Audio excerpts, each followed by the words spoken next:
Hello guys, pag-usapan lang natin si Daniel Padilla. Ayon kasi sa bali-balita, Diyos ko, sinasabing kuha raw ang photo ni Daniel Padilla na may pa-abs pa sa bakasyon nila ni Kyla Estrada sa El Nido, Palawan. Ayon kasi sa kumakalat na bali-balita, picture ni Daniel Padilla na may display na abs, fake news daw.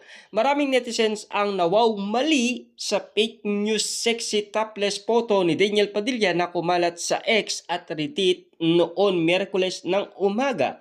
Sinasabing kuha raw ang photo ni Daniel na may pa-abs pa sa bakasyon nila ni Kyla Estrada sa El Nido, Palawan. Siyempre agad itong nag-viral dahil first time nilang nakita na nakaubad si DJ. Kitang-kita kasi ang dibdib at abs ng aktor abang katabi si Kyla. Pero yung solid fans ng aktor ay alam agad na fake ito dahil kahit nakasuot ng sombrero ay ibang-iba ang buhok ng aktor sa mga legit na naglalabasan larawan at video kesa sa trending fake photo na ito. Iba rin ang suot nitong shades sa picture. Agad nga nawala ang nasabing photo sa isang social media platform site dahil siguro maraming fanay na ang nag-report nito as fake news picture. Samantalang speaking of El Nido, Palawan, sa gitna ng trending photo at video ni Daniel Padilla at Kyla Estrada na naglilialiw at nag-e-enjoy sa nasabing tourist destination, napansin ng mga intrigang netizens na panay-panay rin daw ang Facebook post ng hotel resort na paghahari ni Catherine Bernardo ng mga larawan nito abang nagpo-promote ng Isla Amara Beauty Q Resort na matatagpuan din sa El Nido, Palawan. Pictorial shoot ito ng aktres noon pang para sa promotion ng pag-aaring hotel resort. Dahil doon,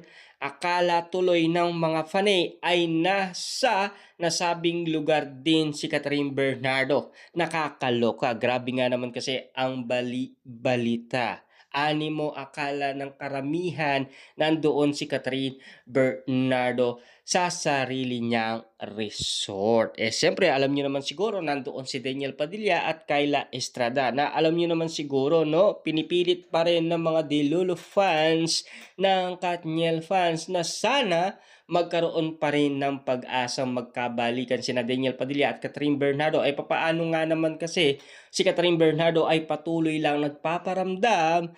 Siyempre kinikilig kasi siya kay Daniel Padilla kasi ang sabi ni Christopher Min naka-move on na daw, pero ang totoo hindi pa rin, 'di ba? Kitang-kita niyo naman siguro si Catherine Bernardo nagpaparamdam kaya nga uling-uli sa akto, 'di ba?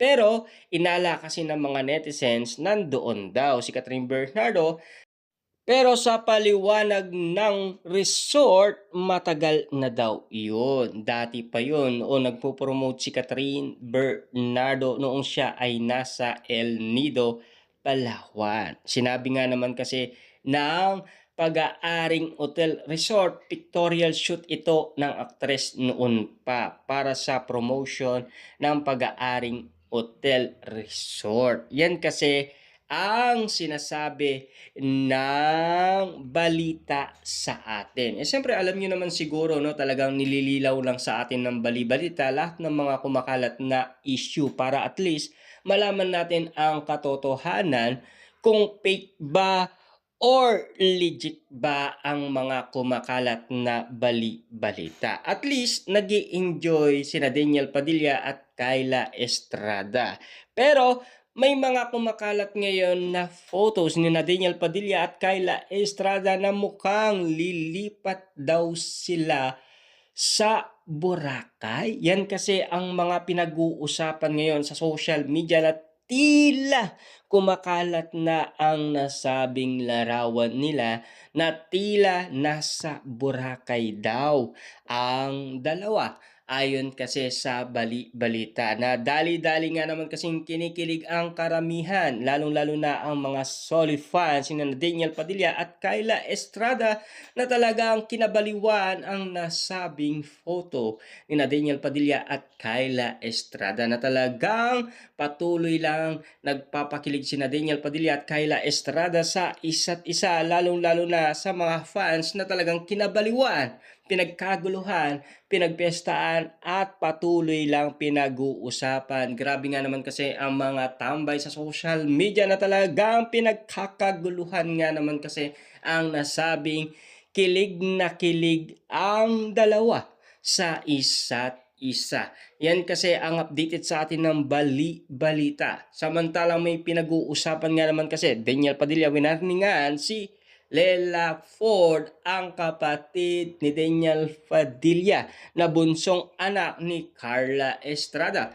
Samantalang may kumakalat na bali-balita, OMG, nagulat si Jelly de Belen na may isyung buntis ang pamangkin na si Kyla Estrada, pero ayon sa kanya, hindi daw totoo yun. Ayon kasi sa paliwanag ni Jelly, sabi sa balita, kapag daw merong ganun sitwasyon, sasabihin daw ni Janice de Belen sa kanya. Ngunit inamin niya na hindi daw makatotohanan ang kumakalat na isyung buntis si Kyla Estrada. Siyempre, intayin muna nating may mangyari. Wala pa naman yatang nangyayari. Basta't meron talagang legit na pangyayari, i-update naman sa atin yan ng balita patungkol umano sa isyung buntis si Kyla Estrada. Hanggat hindi malinaw ang lahat, ayaan muna nating mag-enjoy ang dalawang couple na sina Daniel Padilla at Kyla Estrada. Siyempre, ang sweet daw ng gesture ni Daniel Padilla na binalikan nila ni Kyla ang lugar na first location ng serye na Incognito, na talagang pinagkaguluhan ng karamihan, na talagang pinag-usapan, pinagpestaan, at lalong-lalo na nakita ang usay ni Daniel Padilla sa pag-acting, lalong-lalo na si Kyla Estrada. Siyempre, doon nga naman sila nagkakilala, nagkatagpo ng dahil lang sa teleseryeng Incognito. Kaya nga naman kasi binalikan ang masayang alaala kung papaano sila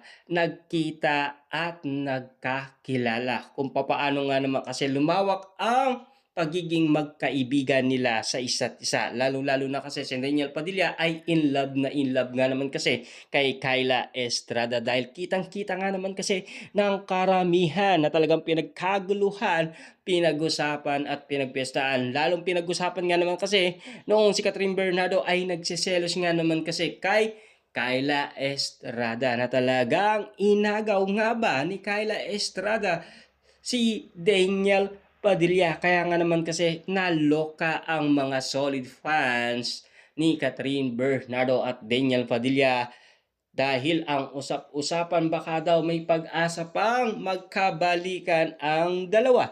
Tila hanggang ngayon kasi ay bangungot pa rin ang nangyayari kina Kyla Estrada at Daniel Padilla, dahil hindi pa matanggap ng mga dilulu fans, di ba?